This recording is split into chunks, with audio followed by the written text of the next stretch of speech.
Mobile দিয়ে video editing করার জন্য ওয়ান অফ দ্য বেস্ট একটি অ্যাপ্লিকেশন কিনেমাস্টার। প্রতি বছরের ন্যায় এই বছরও কিনেমাস্টার একটি আপডেট এনেছে। সেই আপডেটটা হচ্ছে কিনেমাস্টার 5.0। এই আপডেটের মাধ্যমে আপনারা একটি হাইলাইটেড ফিচার পেয়ে যাবেন, যে ফিচারটির মাধ্যমে আপনারা এক মোবাইল থেকে অন্য মোবাইলে যে কোনো প্রজেক্ট ফাইল ট্রান্সফার করতে পারবেন কাইনমাস্টারের। মনে করুন আপনি একটি ভিডিও এডিটিং করেছেন, সেই ভিডিওটি অর্ধেক এডিটিং করেছেন এবং বাকি অর্ধেক আপনি চাচ্ছেন অন্য একটি মোবাইলে এডিটিং করতে।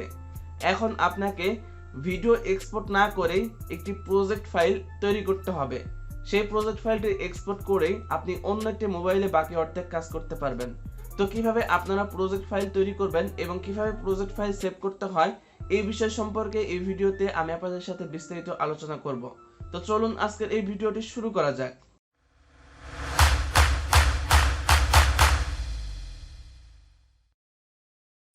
Welcome back viewers. এই ভিডিওটির প্রথমেই আমি আপনাদেরকে কিনেমাস্টার অ্যাপ্লিকেশনের 5.0 ভার্সনের কথা বলেছিলাম, যে ভার্সনের মাধ্যমে আপনারা খুব সহজেই যে কোনো ভিডিওর জন্য একটি প্রজেক্ট ফাইল তৈরি করতে পারবেন এবং যে কোনো ভিডিওর প্রজেক্ট ফাইল কিনেমাস্টার অ্যাপ্লিকেশনে ইনপুট করে কাজ করতে পারবেন।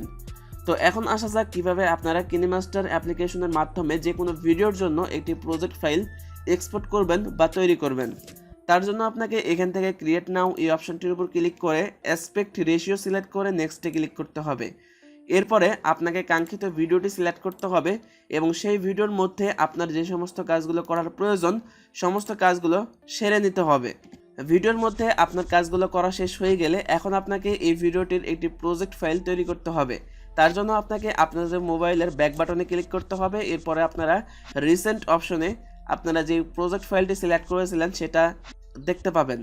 তো আপনাকে এই ভিডিওটির উপরে লং ট্যাপ করে ধরে রাখতে হবে। এরপরে আপনারা এখানে বেশ কিছু অপশন দেখতে পাবেন, তার মধ্যে উপরে দেখতে পাচ্ছেন এক্সপোর্ট প্রজেক্ট, এই অপশনটির উপর ক্লিক করে দেবেন। ক্লিক করার পরে আপনাদের মোবাইলের ফাইল ম্যানেজারটি ওপেন হয়ে যাবে। ফাইল ম্যানেজারে আপনাকে যে কোনো একটি ফোল্ডার সিলেক্ট করতে হবে প্রজেক্ট ফাইলটি রাখার জন্য। এরপরে আপনাকে সেই কাঙ্ক্ষিত ফোল্ডারটি সিলেক্ট করার পরে এখান থেকে আপনাকে ইউজ দিস ফোল্ডার এই অপশনটির উপর ক্লিক করতে হবে। দেন এখানে আপনাকে অ্যালাউ প্রেস করতে হবে। অ্যালাউতে প্রেস করার পরে আপনাদের কাঙ্ক্ষিত যে প্রজেক্ট ফাইলটা রয়েছে সেটা এক্সপোর্ট হওয়া শুরু হয়ে যাবে।